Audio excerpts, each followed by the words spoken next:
Hi, Hey, Nashina. I don't see a mic yet, Andy. okay. She might not hear us. I'm not seeing those marks indicators on my screen. Give me a second. I don't think I've made you a host. There we go. Hi, Nashina. Oh, cool. Nashina, there you go. Hi. Hey, Nashina. Hi. Am I the How's only it? one? Couldn't you? Yeah, we're expecting one more person, Okay. but she hasn't pitched Okay. as yet, and it's past 9. My inclination is to get going. Yes. Rather than disadvantage people who are already waiting, meaning you, Nashina. Yeah, I don't mind waiting a few minutes if we need to.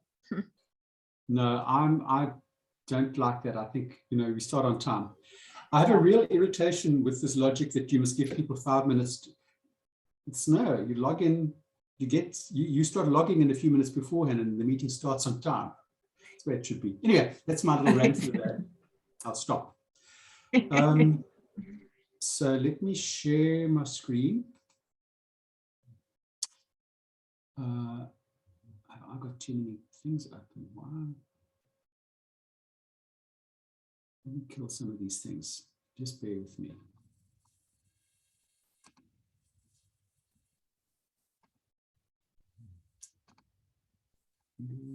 That, don't need that, don't need that, don't need that, that, that. There we go.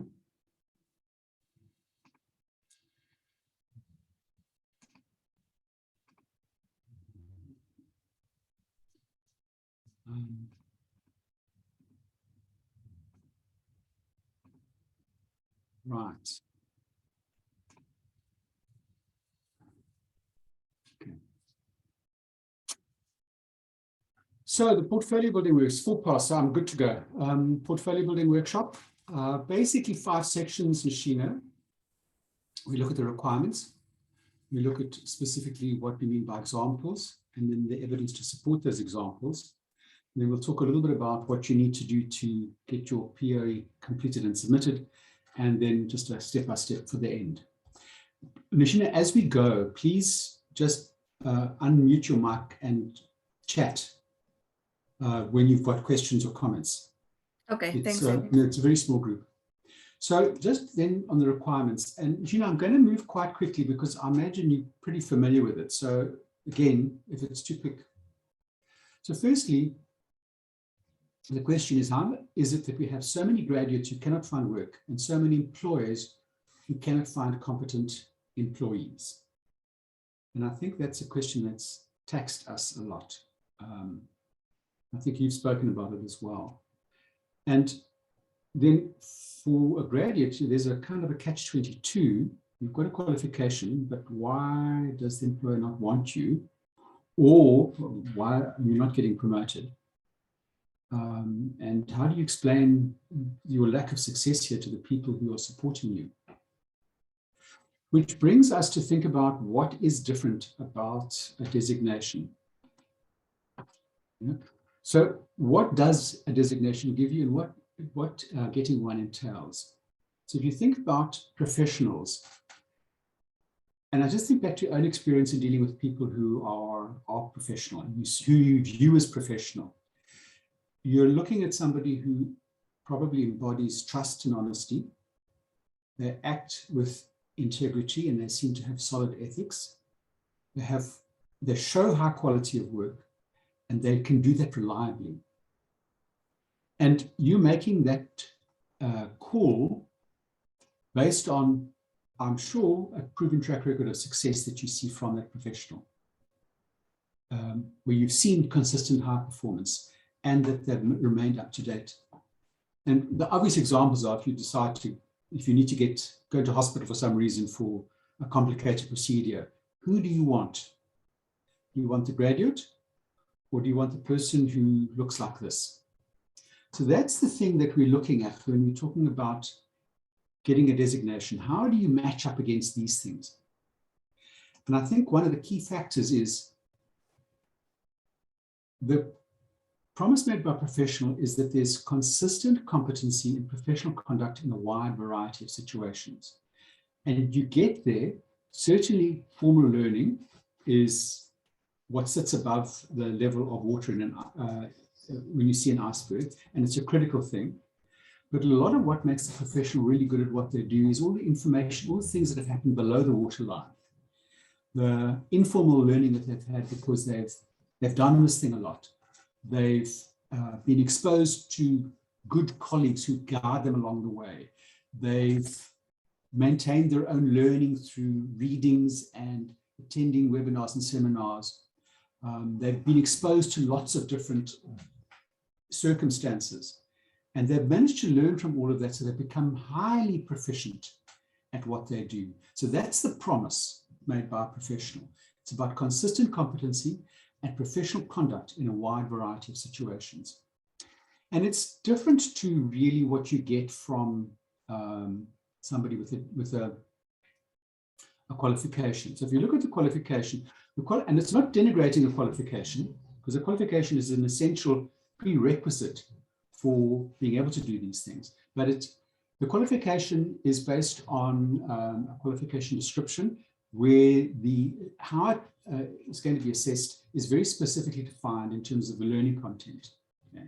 And then you get assessed against typically the learning program. So it's a very finite, specific body of knowledge and application that's being assessed, and that typically has been studied by the learner. So hence a strong focus on knowledge and application. And it is a once-off exercise. Once you've got it, you have it for life. There's no need to keep up to date, and nobody can take it away from you.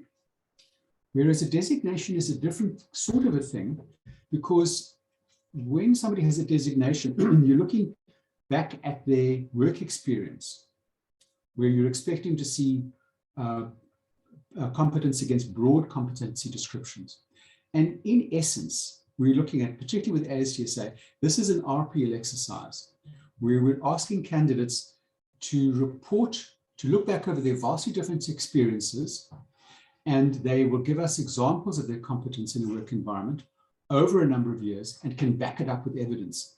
So it's looking for what's typically hard to prove, naturally occurring evidence, and evidence that shows consistent good performance over a number of years. And in order for that to happen, they must have and continue to remain up to date to keep their designation. And I think you know that. So how is this evidence different? Well, from a qualification, it's requiring the candidate to provide examples from their own working experience, examples that show their ability to apply learning practically. And again, the designation is based on that practical experience. In a sense, it's like an SABS stamp of approval. You know, the sense of comfort that you get when somebody's got an SABS stamp of approval, or similar one, that they meet the requirements and can do the job. And also it is about reducing risk to the client because they know they're getting something that's tried and tested. So the starting point then is to look at what the designation descriptions say. And I've got all three of them here, but Nashini, you're looking at a master. So let's just, you'll see that the technician is a level 4 qualification, 3 years experience, it's got its own competencies.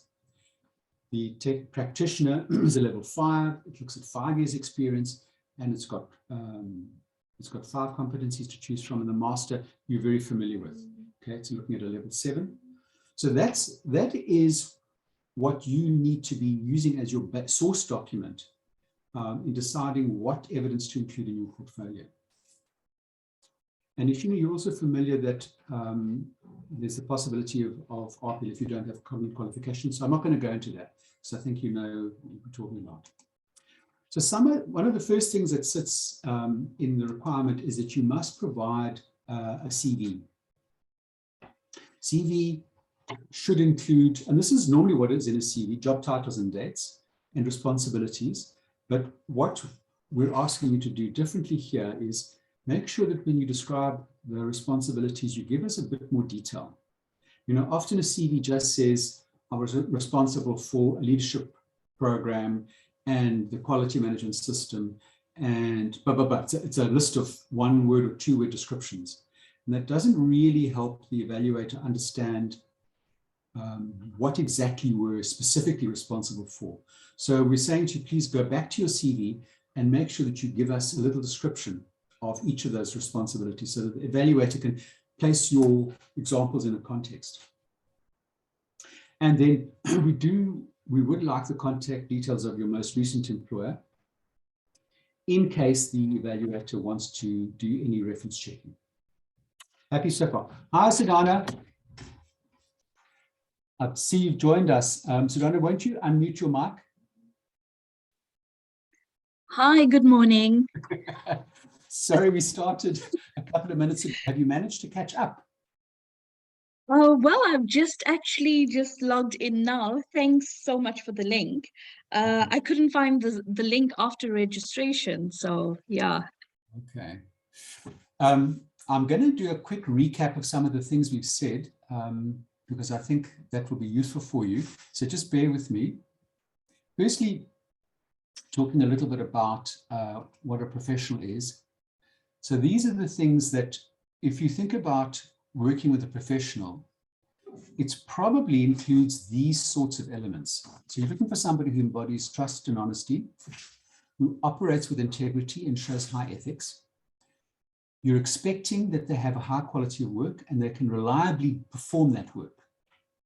And you make those calls based on the track record of success that you will have probably looked for in that professional. You're wanting consistent high performance and you're wanting them to remain current. And the example that I used earlier is if you think about going in for an operation, you know, who do you want to do that op? Do you want the person who's recently graduated, or do you want the person who's done that 300 times and really does know how to do it?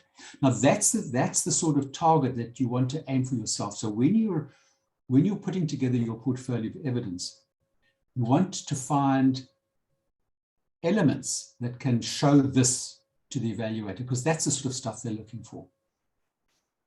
And be aware that what the evaluator is looking at, what you should be looking for, the promise made by professional is that there's consistent competency and professional conduct in a wide variety of situations.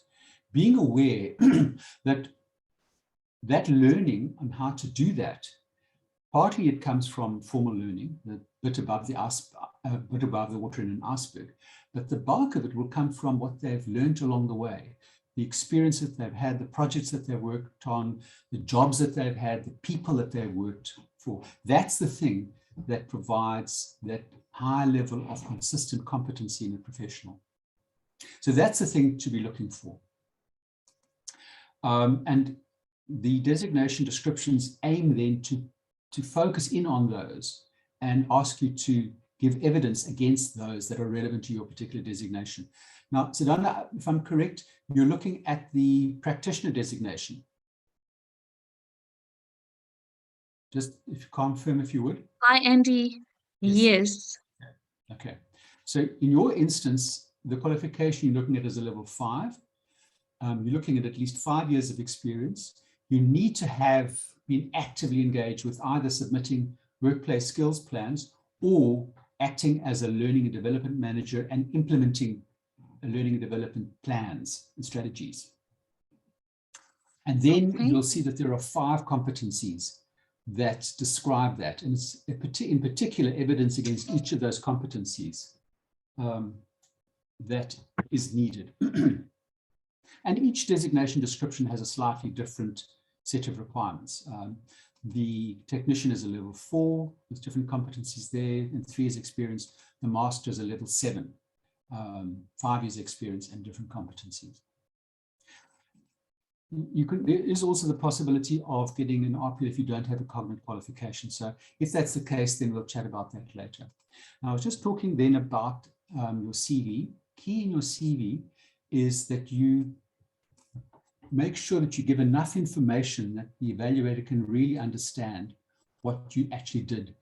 Often in the CV, you'll see that the responsibility is described as just 1 or 2 words.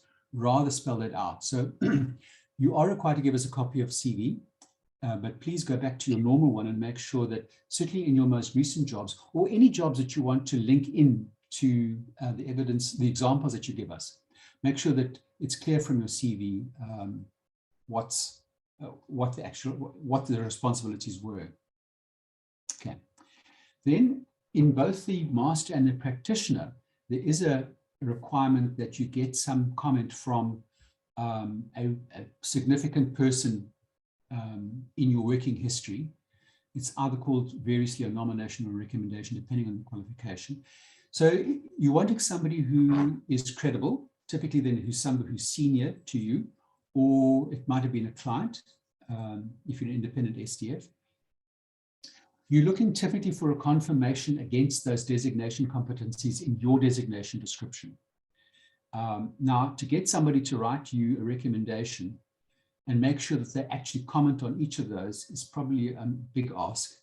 And my example, my suggestion to you is that it's probably useful to guide them clearly on what you want them to say. If they don't believe that you have actually achieved that, then they're unlikely to sign it. So I don't think that you are, you're cheating if you do that. In fact, I would recommend that you say to them, I need you to comment on my ability in this, in this, in this, and in this. Okay, so that's the thing that you need to look at there. Then you need to put in your portfolio of evidence examples to demonstrate competence against those designation competencies that you'll see in each of the designation descriptions. If I go back here for you, Sedana, it's these. So you need to provide us examples against each of those designation competencies. And for Nashina, it's those ones. So that's what we're talking about now. It's examples. Now, examples mean what?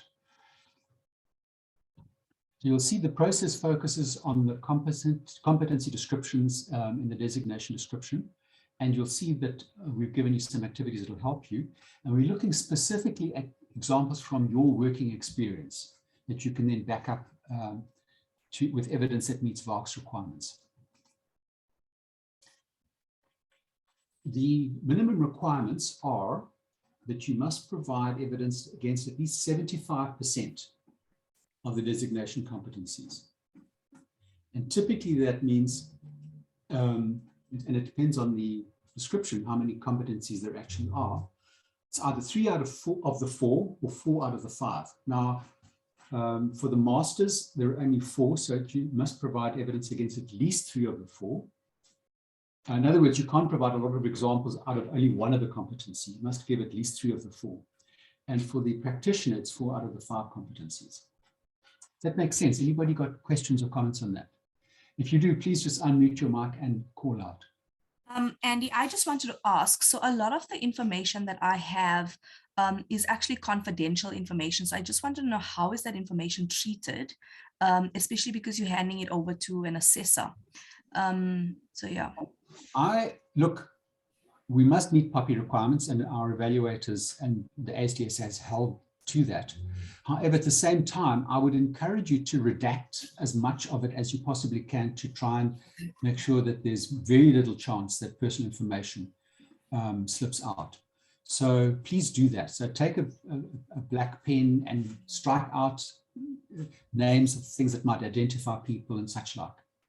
Okay, and in terms of company, no, and what about company information? So like I've actually facilitated and developed strategy for some of like the professional bodies. And that's highly, delete or redact that information as well. Okay, okay.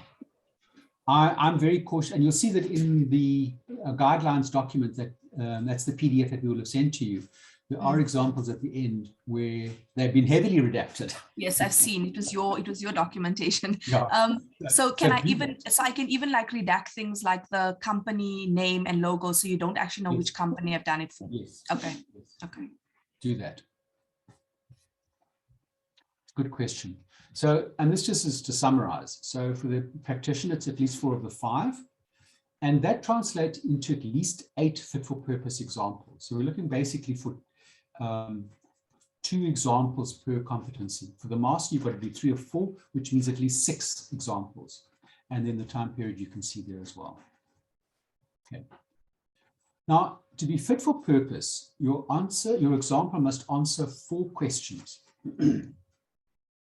And these are the questions. Question 1 is, what is the example that you'll use, and describe the circumstances surrounding the example, the context of the situation. So it's basically setting the scene. And if you do that clearly, the evaluator will give it 1 point. Then the second question is talking about how you dealt with that situation. So how does your action show your competence?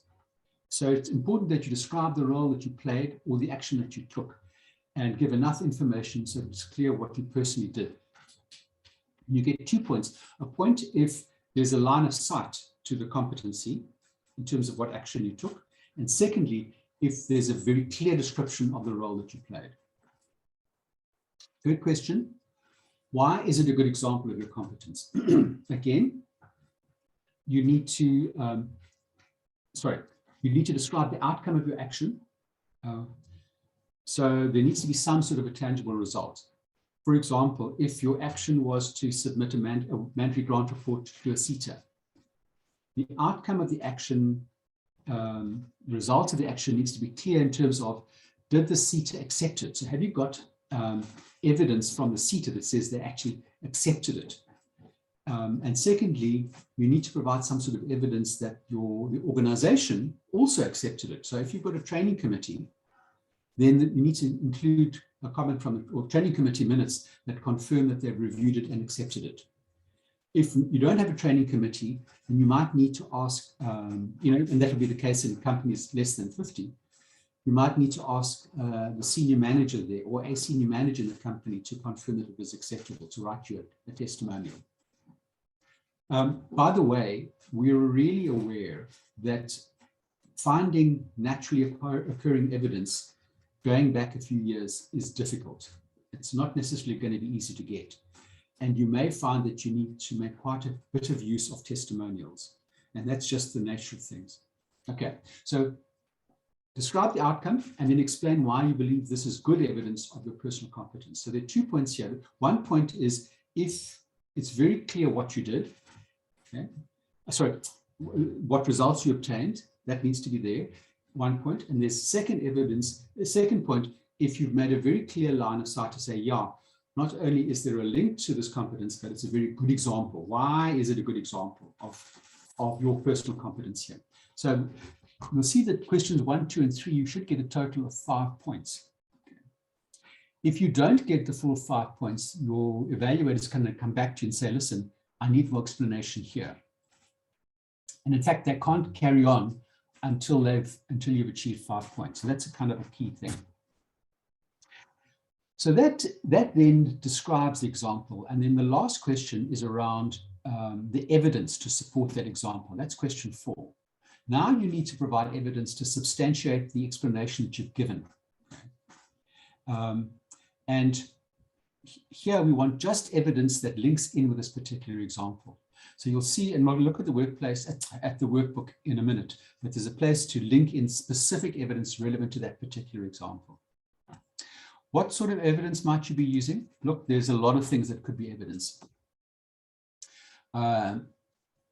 So letters of approval from the CETA, you might get testimonials that you create yourself and that get signed off. It might also include articles or presentations or so on that you might have put together. Typical, very typical, of course, are minutes of meetings. Though I would want to suggest to you, if you include minutes of a meeting, just that you attended the meeting is usually not good evidence. It's important that in the minutes, it's clear what you actually did. Okay. Might be email correspondence, it might be letters of reference, it might be progress reports. So there's a variety of things you can think about in terms of getting evidence to include. Things that are not helpful, and Nashina, this is your point. Okay.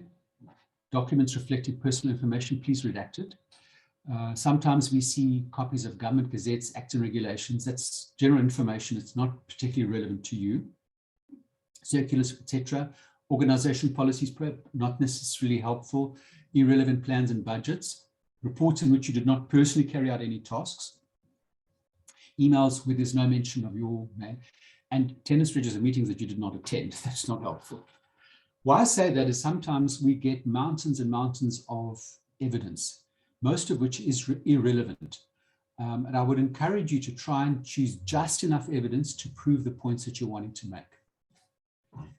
And then lastly, in looking at the evidence, we're wanting evidence that meets VARC's requirements. And we'll have a look at those in the guideline document in a minute. But essentially it's saying that whatever evidence must meet these requirements. Valid, authentic, reliable, current, and sufficient. And I would imagine that you're familiar with that. What I'd like to do now is just have a look at the guideline documents before we come back to the rest of this session. So let me change over to firstly the PDF.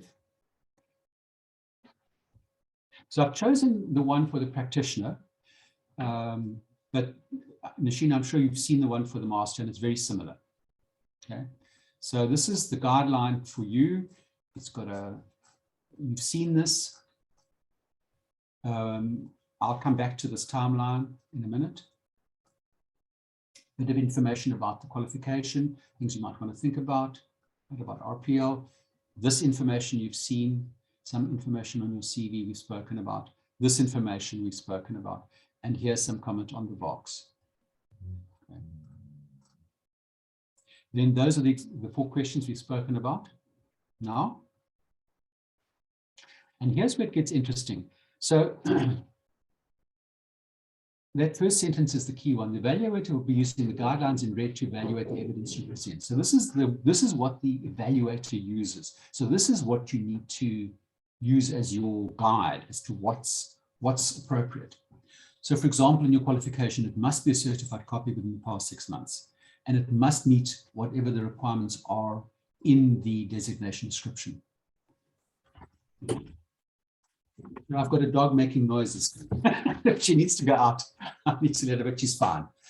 The CV, I think we've already spoken about that. Okay, what is needed in there. The requirements here, submission of a planning exercise or workplace skills plans. I've spoken about that. Recommendation, we've spoken about this. But use this as your check to make sure that you've covered the ground. And then the examples. So, and this again, we've also spoken about. So when you go to the workbook, you'll see that there's a place to complete these examples. There's a candidate explanation there, and then the evaluator will be making notes here, but they'll use these guidelines in red to work out whether it's fit for purpose and how many points to award it. And we've been through those. So I'm not going to repeat them. And then the evidence. And again, I think we've covered that. And then once they've done that, they will then say, do they accept this example or not? So it's a yes or no. There is an appeal process. Should, for example, you believe you've provided with a fit for purpose portfolio and you think that the evaluator has made a mistake, you can appeal it. Now, the process starts with the evaluator. The evaluator will look at your portfolio. I do have to put my dog out. Bear with me. I'll be right back.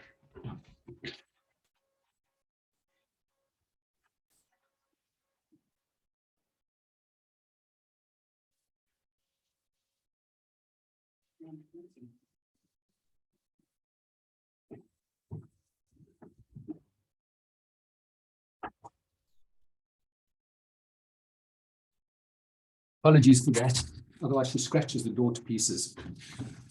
So the process is the evaluator will evaluate your portfolio. They will give you feedback. It will be both written and verbal.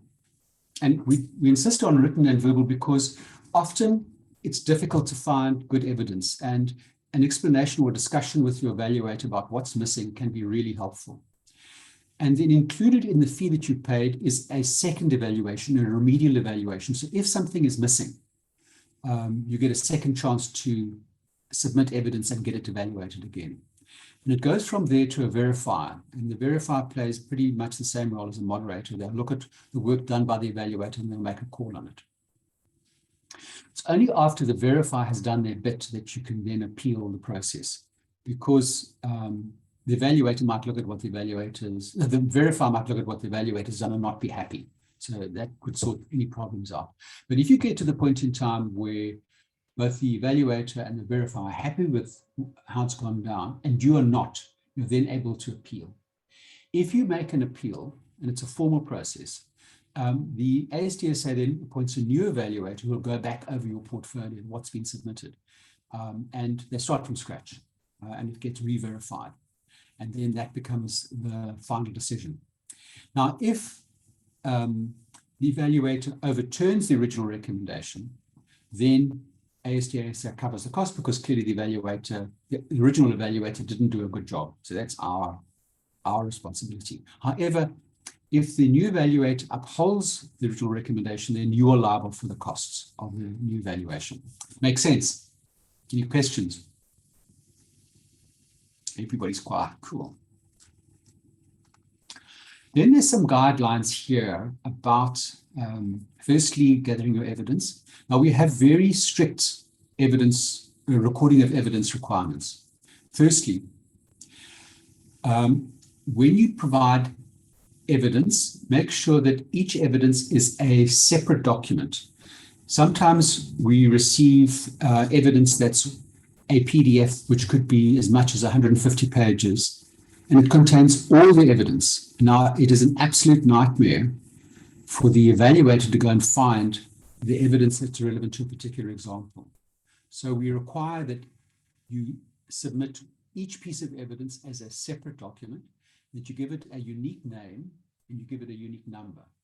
And then you list the name and the number in your workbook. And that helps us with finding the evidence that you want us to see. So you'll see in the workbook, right at the beginning of the workbook, there is a place for you to list all of the evidence. And you just list it as you come across it, put it down there. And then when you come to the examples, then you do a mapping, and against each example, you list just the evidence relevant to that example. Does it make sense? So Donna, you've got unmuted. Did you have a question or comment? Sorry, Andy, with regards to the compilation of my evidence. Yes. So what I've actually done is, for example 1, I've answered the questions, and then below that, I've actually just inserted the required evidence. Will that be fine? That's cool, but then you must also provide a full list of all of the evidence at the beginning of the workbook. Let me go there now. Let me just let's go there and have a look, and I can show you. Okay. A button. Bear with me. Where's it gone? So this is a practitioner workbook. You've seen this. You've seen this. Yes. Here. So here, and we've actually given you some numbering to start with. So evidence number 1, and whatever it is. Here you must put a full list of all the evidence. Okay. Okay. Okay. And then when you come to a specific example, here you'll describe your example, and here you list just the evidence that's relevant to this particular example. Yes, that's what I've done. So that's what. Yeah. Sorry, Andy. And then below that, I just copied the examples and I just pasted it on there. Is that fine? Don't do that. What you'll see we'd like you to do is we'd like you to upload the workbook into a specified folder, and then to upload all of your evidence, carefully named and numbered, into a separate folder. Okay. All right. Then I will change that. Yeah, please. Okay. Andy, can I just ask, under the list of evidence, do you then also include your CV? So CV would actually be number 1, and then qualifications would be number 2. Yes, absolutely. And it doesn't matter what order you put them in, because when you, for example, come here, you're going to say, okay, my qualification, that was evidence number 3, not qualification. And my CV was evidence number 7, dot CV. And then this one here was 8 for the WSP for 2020 and 9 WSP for 2021. Okay. So that's what we're looking for. Okay. And then so on and so forth. So I'm going to move on through this. I think we've spoken about this. These you've seen. This you've seen. So you'll see here we've said for each competency, it appears twice. There's an example 1, and then the same competency example 2. And then we go on to the second competency, which is example 3 and example 4, and so on, all the way through. So this is what we want you to write into. And this becomes your working document all the way through this exercise. You submit this as a Word document to us. When you submit it, the evaluator's job is to take a snapshot of your submission. So they'll save it as a PDF. So that's the first snapshot. Then they'll, in this Word document, they will then do the evaluation. And when they've done, they will do a second snapshot. So they'll save it as a PDF. So you've got a snapshot number 2 is of the completed evaluation. If there's remedial work, you'll go back to the Word document that the evaluator has now written in, and you'll add additional information, and so on and so forth. So, and we'll have a series of snapshots in PDF all along the way, so we can see every step of the process. So that's how it works. So your workbook is your working document, and it remains, and you keep going back to it if you need to do any additional stuff. Okay, so place for all of these. Bear with me, just skimming through. There's a declaration of authenticity that's important.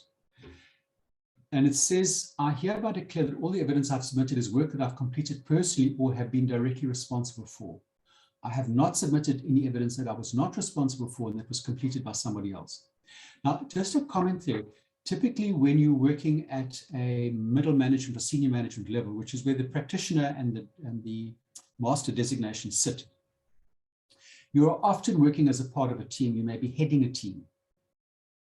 So all the work, for example, if you're submitting a manager grant report in a large company, you've probably got administration people in the learning and development department who are helping you gather the information. You might have HR people in different business units who are gathering the information for you. So you don't do all the work yourself. And that's quite acceptable. So, you know, the expectation is not that you have to have done everything yourself. As long as you make it clear what you did versus what everybody else did, that's fine. And that's what you're declaring here. And then the issue is if it's found that you've submitted work that you've not completed personally, then it could raise disciplinary issues. Now, this is a page that we require you to sign and submit together with your workbook. I suspect that you might be uncomfortable in signing it in Word because it becomes easy to crib your signature. So what I suggest that you do is that you print this page separately, sign it, scan it, and upload just this declaration page. And then Andy, sorry, just to clarify that, so we can leave it blank in this document. Correct. And maybe just put a reference to, please refer to Declaration of Authenticity, and then upload. Okay. Yes, exactly. Good idea. Then it happens from time to time that a candidate maybe, for example, have quite good experience in some of the competencies, that not really have sufficient experience in one or two of them. And then they need a game plan to how do I go and get exposure, because this is about working experience. You know, how do I, so if you, for example, if you decide that you need to submit evidence about managing a QMS and you've not done it before, you're going to need 6 months, I guess, at least, where you can go and negotiate with whoever runs the QMS to say, listen, I want to be responsible for this, for my designation. So here's an opportunity to say, well, okay, what's missing? How are you going to get it? Who do you need to approach to enable it? And what's the sort of timing that you're talking about? So that gives you a chance to say, well, yeah, my anticipated completion date is. So that's the purpose of this extended evaluation. And then the last page, this is where the evaluator and the verifier do their bit. So you'll see that they will, against each example, the first evaluation, they'll say accepted or not accepted.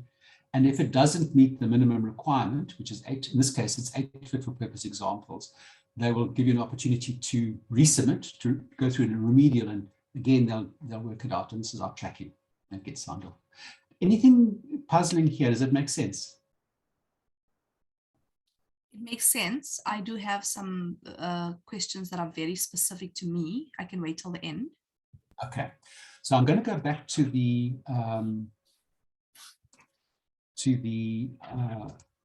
guideline doc, because there are a couple of things can help here. And my dog is back. Bear with me.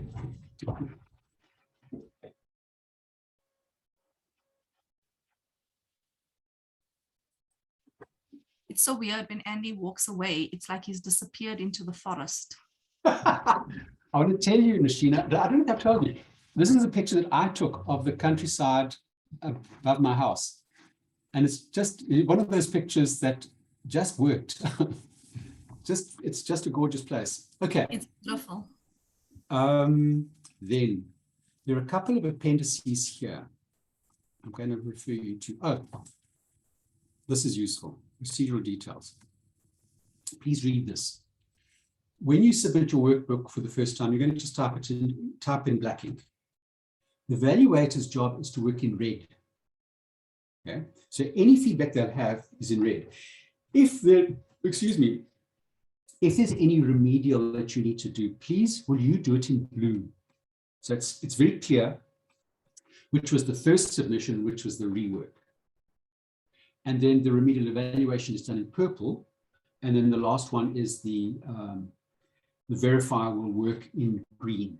So you can, when you look at those snapshots, the PDFs, you can very clearly see the sequence of events and who did what. Okay. So this, you know, I'm going to skip through this. We don't need to linger on it.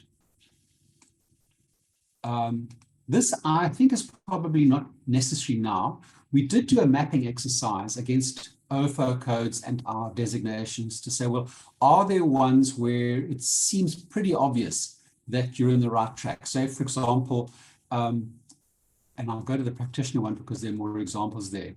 If you've use this OFO code for yourself, 235101, and that's you probably are right for a master designation. Whereas if it's something in yellow, it's not necessarily obvious. You would need to look at the actual CV and the examples that you can get to say, well, do you meet the designation requirements? So that's the purpose of that, but I suspect that both of you are comfortable with it. The last thing that might be, or the second thing that might be useful for you is that we've also said, well, let's think of some of the typical activities that map against each of the designation competencies. So this is the practitioner guideline document. So there, the first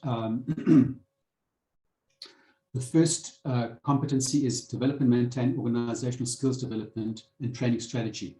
And we've just brainstormed what we've got 9 areas, 9 activities that seem to fit neatly into this particular competency. So if you're struggling to think of examples from your working experience, have a read here and see if something doesn't strike you. So that might then trigger some thinking about an example that you might use. And so for each of them, we've tried to brainstorm some of the typical activities that might be relevant. So use it if it helps. And then lastly, we've done an example, okay, of how you might complete your workbook. And you can read it in your own time. Well, in fact, let me go through it. So in my role as company STF, I must compile and submit the report. I've done this for 2 years. So that's the background. Okay. What role did this person play? I'm entirely responsible for submitting the report, extract info, and I could get invoices, I gather information on senior management, on priorities. I capture these on the prescribed templates provided by CETA, upload onto the CETA MS, I draw a report, present to the training committee for review. It's standard, it's boilerplate stuff. Why is it a good example? Both cases, the training committee has been satisfied and it has been accepted. So the confirmation is the report meets the CETA requirements. So there's a clear line of sight, and it is an example of this particular competency. And then there's some evidence, and there's only 4 pieces of evidence submitted here. The approval letters confirm that the company, that the CETA was happy with it, and the minutes confirm that there was consultation and that the company approves of it. And we'll see then, here they are. So you don't necessarily have to give a huge amount of examples. You need to give just enough examples to prove your role and that you were successful against the competency requirements. So this is the approval from CETA for 2019. Here's the one for 2020. And here are some skills committee meetings. And you can see that names and company details have been redacted. And but the SDF role is spelled out. Okay. Any questions on that? Everybody good? So Dana? Andy? Okay, so now that I've actually understood that I need to actually just create folders and have all of these evidence placed there and named accordingly. My next question, would I be able to have a further extension? Or do I need to ask? Yes. Yeah. When is your It's on the 30th of June.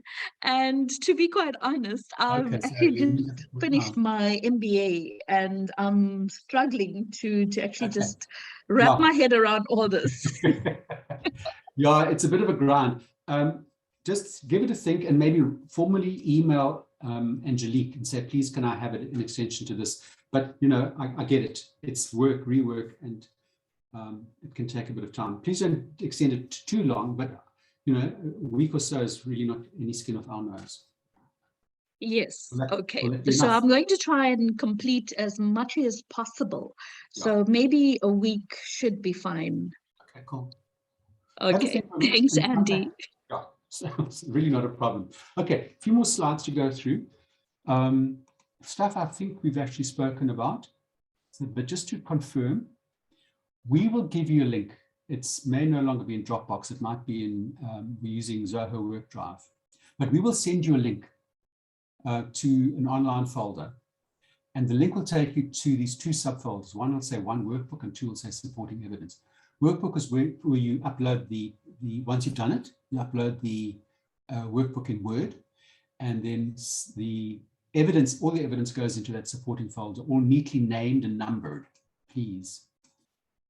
And I've said this, but just because this is one of the things that people all struggle with, okay?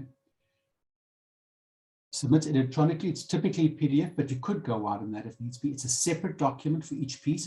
Each piece has got its own name and number, and that's what you record in the evidence list. And it's all in one folder, not in 25 different folders. Sometimes people have sent us stuff with, they made a new subfolder for each example. Please don't do that. It makes life very difficult for the evaluator. Okay. Andy, can I just ask, with qualifications, is it okay if we scan them all into one document instead of, so if we have 10 different qualifications, can we just put them all into one folder and list the qualifications? Sorry, one document, or do you need them each separate? Nishina, ideally, you've chosen only one qualification. You know, we don't need all your qualifications. We need just enough evidence to meet the designation description requirement. Okay, okay. So rather, ideally, it's just one qualification.